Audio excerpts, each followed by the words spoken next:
అమ్మవారి అనుగ్రహాన్ని పొందిన వాళ్ళు ఏ కారణాలకి పొందారు అని అడిగారు అనుకోండి, ఈ కారణానికి పొందారు అని చెప్పడం కూడా చాలా కష్టం. ఎందుకో తెలుసా అండి? కాళిదాస మహాకవి ఏ కారణం చేత పొందాడు అని నన్ను అడిగారు అనుకోండి, విశ్వాసంతో పొందాడు అనాలంతే. ఎందుకు పొందాడు? గొర్రెలు కాసుకునేటటువంటి వాడు ఒక మహారాజు యొక్క కుమార్తెకి పతి అయ్యాడు. అయిన తరువాత మొట్టమొదటి రోజు రాత్రి ఆయన యొక్క నిజస్వరూపం తెలిసిపోయింది, అక్షరం ముక్క రానివాడని. చీకటి పడిపోయింది. ఆ రాజకుమార్తె అంది, ఇంతటి నిరక్షర కుచ్చివి, మా తండ్రి బాధపడతాడు నువ్వు అల్లుడు అని తెలిస్తే, నా మీద పగపట్టిన గురువు నిన్ను నాకు భర్తని చేశాడు, బెంగ పెట్టుకోకు. ఈ ఉజ్జయిని నగరంలో రాత్రంతా నగర సంచారం చేసి తెల్లవారే వేళ కాళికాదేవి గుళ్ళోకి వస్తుంది. నువ్వు వెళ్ళి గుళ్ళో కూర్చుని తలుపులేసి కూర్చో. ఆయనకున్నది మొండితనం. ఆ మొండితనాన్నే ఆస్తిగా ఆధారంగా చేసుకుని ఈశ్వరానుగ్రహం పొందగలిగినటువంటి శక్తిని ప్రచోదనం చేసింది ఆవిడ.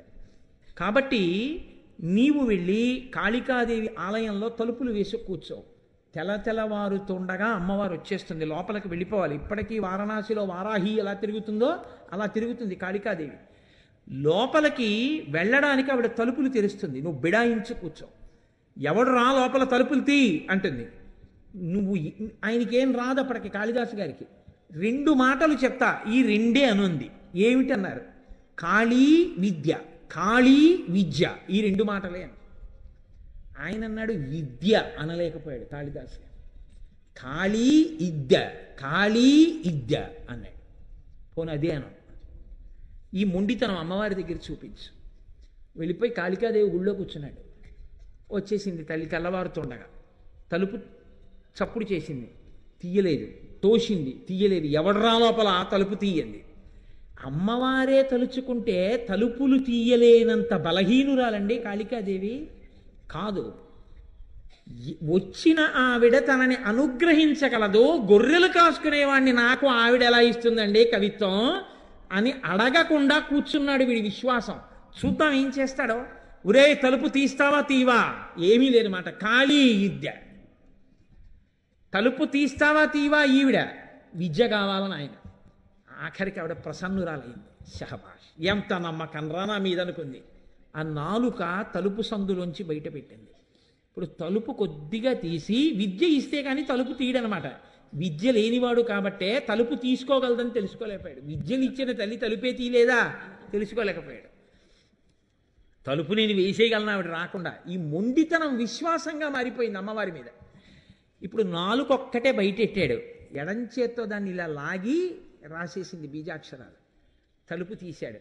మాణిక్య వీణాం ఉపలాలయంతీం మదాలసాం మంజులవగ్విలాసాం మహేంద్ర నీలజ్యుతి కోమలాంగీం మాతంగ కన్యాం మనసా స్మరామి చతుర్భుజే చంద్రకళావతంసే కుచోన్నతే కుంకుమ రాగశోణే పుండ్రేక్షు పాశాంకుశ పుష్పబాణ హస్తే నమస్తే జగదేకమాతః అంటూ మహానుభావుడు శ్యామలా దండకం చేశాడు.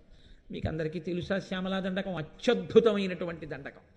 ఆవిడ ఎక్కడ ఉంటుందో దగ్గర నుంచి చెప్పేశాడండి శ్యామలా దండకంలో.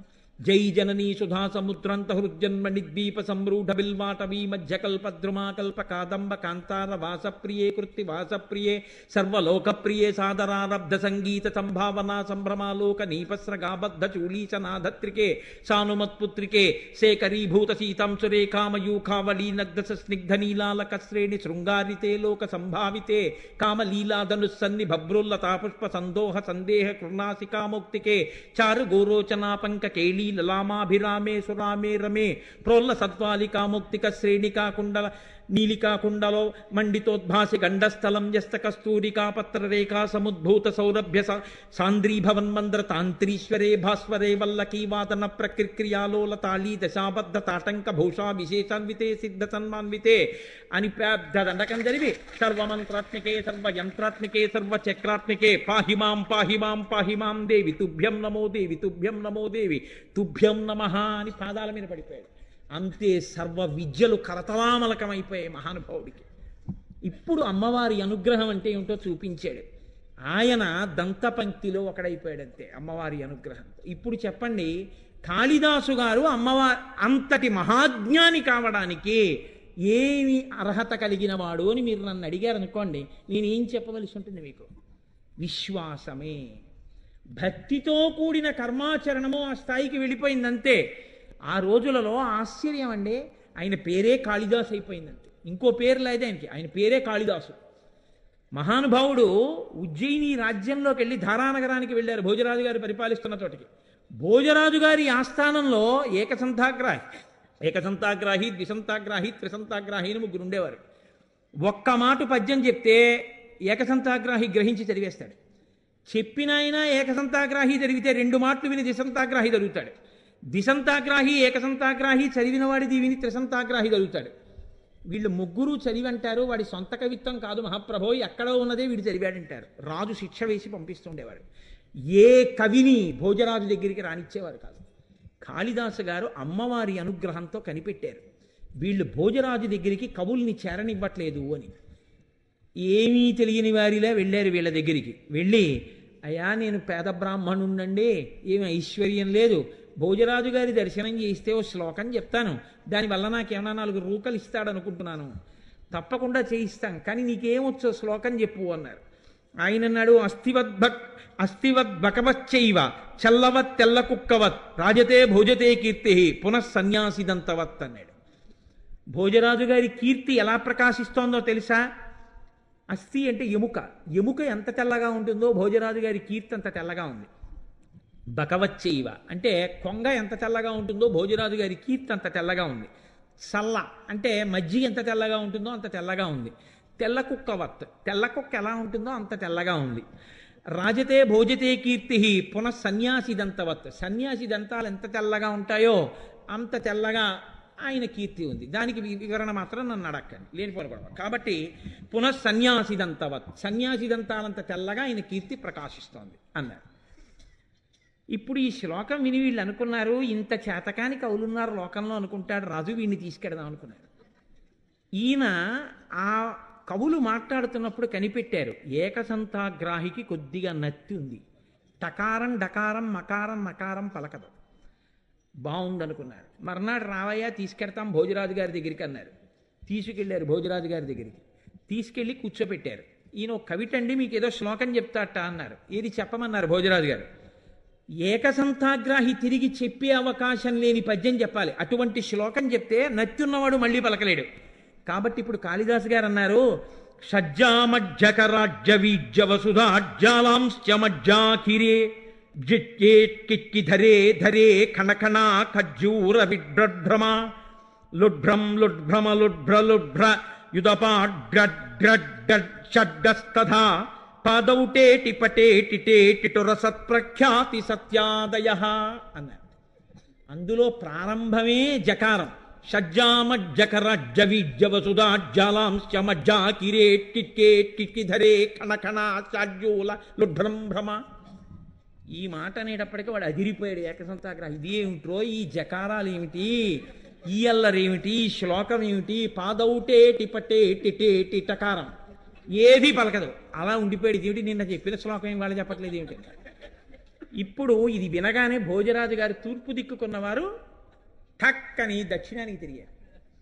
ఇలాంటివి ఇంకొక 3 శ్లోకాలు చెప్పారు. 3 దిక్కులు తిరిగి 4 దిక్కుల రాజ్యం నీకు ధారపోసేస్తున్నాను అన్నారు. ఇప్పుడు ఆయన తన ప్రజ్ఞ చెప్పాడు. మహారాజశ్రీమన్ జగతి యశసా తే ధవళితే పయఃపారావారం పరమపురుషోయం మృగజతే కపర్దీ కైలాసం కరివరమ భౌమం కులిశభృత్ కళానాథం రాహు కమలభవనో హంసమధునా అన్నారు. మహారాజా, మీ కీర్తి ఎంత తెల్లగా ప్రకాశిస్తోందో తెలుసా? మీ కీర్తి విపరీతమైన తెల్లతనంతో ప్రకాశించేయడం వల్ల బ్రహ్మగారికి తన హంసవాహనం కనపడ్డం మానేసింది, వెతుక్కుంటున్నాడు, తెలుపులో కలిసిపోయింది. శ్రీ మహావిష్ణువు పడుకుందామంటే పాలసముద్రం కనపట్టలేదు, వెతుక్కుంటున్నాడు. పరమశివుడు తన ఇంటికి తాను ఎడదామంటే కైలాస పర్వతం కనపట్టలేదు, వెతుక్కుంటున్నాడు. గ్రహణం రోజున రాహువు చంద్రుణ్ణి పట్టుకుందామంటే కనపట్టలేదు, ఈ తెలుపులో కలిసిపోయింది, వెతుక్కుంటున్నాడు. నీ తెలుపు వాళ్ళ త్రిలోకాధిపతుల యొక్క స్థావరాలు కనపడకుండా చేసేసింది, అంత తెల్లతనంతో ప్రకాశిస్తోంది నీ కీర్తి అన్నారు. అనేటప్పటికీ పరమ సంతోషపడిపోయి అప్పుడు కాళిదాసు గారు వీళ్ళ ముగ్గురి యొక్క ఆగడములను బయటపెట్టారు. అప్పుడు వీళ్ళ ముగ్గురిని సంస్థానంలోంచి బయటికి పంపించి కాళిదాసు గారిని తీసుకొచ్చి ఆస్థాన కవిగా వేశాక ఎందరో కవులకు భోజరాజు దర్శనం చేయించారు మహానుభావుడు. అమ్మవారి అనుగ్రహంతో అవతల వారి మనస్సులో ఉన్నటువంటి విషయాలను గ్రహించి చెప్పగలిగిన శక్తి ఉండేది కాళిదాసు గారికి. ఆయన వినక్కర్లేదు, అది ఆయన శక్తి అంటే. మీకు నేను ఒక విషయాన్ని మనవి చేస్తాను. ఆ సంతోషానికి కాళిదాస్ ఒకడు ప్రకాశిస్తున్నాడంటే ఏడిచేవాళ్ళు చాలామంది ఉంటారు లోకంలో. కాబట్టి అయ్యో వాడేం చేస్తున్నాడు, పోనీ మనం చేద్దామని ఉండదు, వాడిని ఎలా పాడు చేద్దామని చూసేవాళ్ళు ఎక్కువ. కాబట్టి కాళిదాసు గారికి భోజరాజు గారి దగ్గర ప్రాపకం ఎక్కువైపోతోంది, భోజరాజు గారి దగ్గర కాళిదాసు గారిని ఎలా పాడు చేయాలి. నేను ఆయన దగ్గరికి వెళ్ళి అన్నారు, మీకు తెలియని విషయం కాదు, ఆయన సానివాడలకు తిరుగుతూ ఉంటాడు. ఇప్పుడు కొత్తగా చేపలు కూడా తింటున్నాడు మహాప్రభు అంటే. ఈ మాట చెప్పగానే ఒకటి భోజరాజుకి తెలుసు, కాబట్టి చేపలు కూడా తింటున్నాడు బ్రాహ్మణుడయ్యుండి అంటే శిక్ష వేస్తాడనుకుని చెప్పారు. భోజరాజు నవ్వి అన్నారు, ఈ మాట చేపలు కొనుక్కెడుతుండగా కాళిదాసును పట్టుకుని తీసుకురండి, శిక్ష వేస్తానన్నారు. అక్కడ లేరు కాళిదాసు గారు, కానీ ఆయన అన్నీ తెలుసుకోగలడు కాళికాదేవి అనుగ్రహంతో. తన మీద మిగిలిన కవులు చాడీలు చెప్పిన విషయం తెలుసుకుని మర్నాడు ఉదయమే అలా వెళ్ళి శాకాహారం అమ్మే కొట్టులోకి వెళ్లకుండా మాంసాహారం అమ్మే కొట్టు దగ్గరికి వెళ్ళి పెద్ద పెద్ద చేపలు 4 కొనుక్కుని నీళ్లు కారుతున్న చేపల్ని చంకలో పెట్టుకుని వెళ్ళిపోతున్నారు రోడ్డు మీద. ఆ చేపల తోకలు ఇలా ఆడిస్తున్నాయి, నీళ్లు కారుతున్నాయి. ఆయన్ని పట్టుకుని ఈ మిగిలిన కవులు భోజరాజు గారి యొక్క సమక్షానికి తీసుకెళ్లారు. మహాప్రభువో తప్పు చేస్తుండగా పట్టరమన్నారు, చేపలు పట్టుకెడుతుండగా తీసుకొచ్చాం, అదిగో చంకలో చేపలు అన్నారు. తెలియని వాడిలా భోజరాజు అన్నారు, కక్షేకిం తవ, చంకలో ఏం పెట్టుకొచ్చావు కాళిదాసు అన్నారు. అంటే ఆయన అన్నాడు, పుస్తకం పట్టుకొచ్చాను. ఓహో పుస్తకం పట్టుకొచ్చావా, కిముదకం, అందులోంచి నీళ్లు కారుతున్నాయే ఏమిటి అన్నారు. కావ్యార్థసారోదకం, అది ఆ పుస్తకం మహాకావ్య, ఆ కావ్యం యొక్క సారం అలా కారుతోందన్నారు. ఓహో అంత గొప్పదే. గంధం కిం, మంచి వాసన కూడా వస్తుంది, ఏమిటా వాసన అంటే ఆయన అన్నారు, ఘనరామ రావణ మహాసంగ్రామ రంగోద్భవ, రామరావణ సంగ్రామం అయినప్పుడు అక్కడ ఉన్న ధూళి పైకి లేచిందయా వాసన మహారాజాది అన్నారు. ఓహో పుచ్చక్కిం, మరి ఏదో తోక కనపడుతోందే వెనక్కి, అదేమిటన్నారు. ఘనతాళపత్ర లిఖితం, చాలా పెద్ద తాటాకు గ్రంథం ఇది, అందుకని తోక కనపడుతోంది నీకన్నా. ఓహో కిం పుస్తకం హే కవే, ఏం పుస్తకం అది అంటే రాజన్ భూసుర దైవతైశ్చ పఠితం రామాయణం పుస్తకం, రాజులు బ్రాహ్మణులు అందరూ చదివేటటువంటి పుస్తకం లోకంలో ఏదో ఆ రామాయణం నా చంకలో ఉందన్నారు. అలాగా ఇలా ఇయ్యి అన్నారు భోజరాజు గారు. ఇలా తీసి అక్కడ పెట్టాడు, అది రామాయణ గ్రంథంగా మారిపోయింది. చాడీలు చెప్పినటువంటి వాళ్ళ కళ్ళు బైర్లు గమ్మాయి, అది కాళిదాసు గారంటే. అందుకే ఇప్పటికీ మహాపురుషులు కూడా కాళిదాసు గారి మేఘ సందేశం, కాళిదాసు గారి అభిజ్ఞాన శాకుంతలం, కాళిదాసు గారి రఘువంశం, మల్లినాథ సూరంతటి వాడు రఘువంశానికి వ్యాఖ్యానం రాసుకున్నారు. కాబట్టి ఆ మహాపురుషుడు చెప్పినటువంటి మాటల్ని ఇప్పటికీ కూడా అన్వయం చేస్తారు. చంద్రశేఖర పరమాచార్య స్వామి వంటి మహాపురుషుడు కూడా కాళిదాసు గారు చెప్పినటువంటి విషయాల్ని ఎన్నింటినో తన అనుగ్రహ భాషణాల్లోకి అన్వయం చేసేవారు. అంతటి మహాకవి అయి ప్రకాశించారంటే ఆయన నోటి వెంట వచ్చినది సత్యమైపోయేది. ఆఖరణ అదే భోజరాజు గారి మరణానికి కారణమైంది, మళ్ళీ భోజరాజు గారిని పుట్టించడానికి కారణమైంది, ఆఖరికి ఇద్దరు చంపూరామాయణం విని తరించడానికి కారణమైంది. కాబట్టి అటువంటి కాళిదాసు గారు లోకంలో ఆవిర్భవించారంటే అమ్మవారి దంత పంక్తి, అది ఆవిడ యొక్క అనుగ్రహం.